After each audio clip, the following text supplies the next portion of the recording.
तो hey guys, welcome to back my YouTube channel Gormara official दिन फिन खेमसेबाव नोंथांमोननिसिम भिडिअ लानानै फैबाय। बिदिब्ला मोजां नाङोब्ला लाइक आरो शेयार खालामनानै होगोन होननानै आसा खालामनाय थाबाय। लोगोसे साबस्क्राइब खालामनानै लागोन होननानै आसा खालामनाय थाबाय। आरो जाय गोदान आंनि चेनेलाव बियो साबस्क्राइब खालामनानै ला। बिदिब्ला उदालगुरि डिस्ट्रिक्टआवहा माने सारअन्थाइ गावनानै साथाम सुबुंनि जिउ गोमादों। नैबेखौ आं एसे फोरमायना होनो सानबाय नोंथांमोननिसिम। आं बारा मोजांबो मिथिजोबा, बाट अब्लाबो आं मिथिनाय बायदियै नोंथांमोननो फोरमायना होनो सानबाय। बिदिब्ला नोंथांमोना भिडिअखौ जोबजासिम नायलांगोन होनना आसा खालामनाय थाबाय। भिडिअखौ जोबजासिम नायलां गाइस। लोगोफोर नोंथांमोना मोजाङै खोनासं, आं बुंना होगासिनो नोंथांमोननो। उदालगुरि जिल्लानि सिङाव थानाय जिंगाबिल माइनावस्रि गामिनि साथाम बर' सुबुङा सारअन्थाइ गावनायाव जिउ गोमादों। खौरां मोननाय बायदिब्ला जिउ गोमानाय सुबुंफोरनि मुङा फारियै मनमति बसुमतारी, रेखा दैमारी आरो लोगोसे दुलुर बसुमतारी होनना खौरां मोननाय जादों।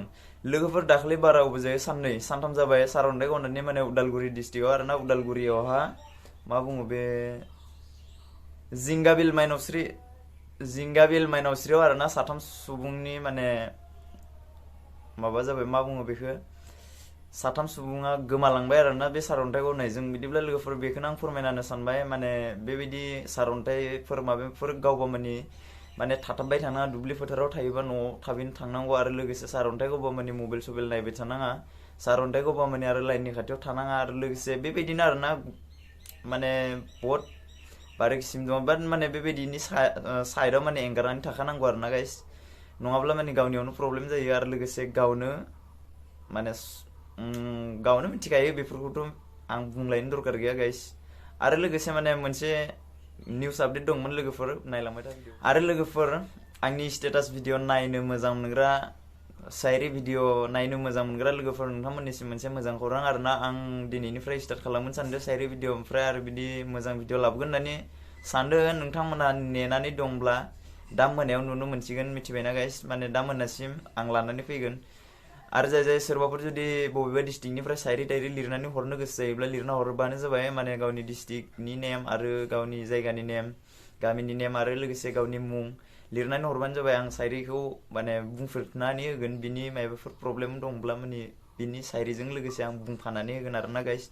बेनो जे माने दिनैनिफ्राय आरो लोगोसे स्टेटास भिडिअबो नुनो मोनगोन। स्टेटास भिडिअनि चेनेलखौ आं बेलेग बानायगोन गाइस। आं बेयावहा स्टेटास भिडिअ आपल'ड खालामनो हानाय नङा, शायरि भिडिअ आपल'ड खालामनो हानाय नङा। मानोना आं दिनै मोनसे चेनेल खुलिगोन सानदोंमोन, खिन्थु नोंथांमोना माने आंखौ हेल्प खालामगोन ना खालामा बेयो नोंथांमोननि सायावसो, मिथिबायना। आं शायरि भिडिअनि मोनसे चेनेल खुलिगोन गाइस, एक्सट्रा चेनेल, अनलि शायरि होबाय थागोन। आरो लोगोसे नैबेयावहा बेबायदिनो माबाफोर प्रब्लेम जानाय, माबाफोर जानाय बेफोरबायदिखौ आं बेवहाय निउस आपडेट खालामगोन। आरो लोगोसे बेयावहा आं शायरि भिडिअ आपल'ड खालामगोन होननानै नोंथांमोननिसिम बुंहरनाय थाबाय। आरो लोगोसे नोंथांमोना साबस्क्राइब खालामनानै लागोन होननानै आसा खालामनाय थाबाय। चेनेलनि नामखौ आं दाबो बानायथ'नाय जायाखै। चेनेलनि नामखौ बानायगोन आं। चेनेलनि नामखौ बानायबा आरो मोनसे नेक्स्ट भिडिअ खोन्थानानै होगोन, बबे चेनेलाव आपल'ड खालामगोन बबे चेनेलाव आपल'ड खालामा। अब्ला नोंथांमोना थांनानै नायहैनो हागोन, मिथिबायना लोगोफोर। बिदिब्ला लोगोफोर दिनैनि भिडिअ बेसेनोसै। आंनि भिडिअखौ मोजां नांब्ला लाइक आरो शेयार खालामनानै हो। लोगोसे बाय बाय लोगोफोर। जय बर' हारिनि जय।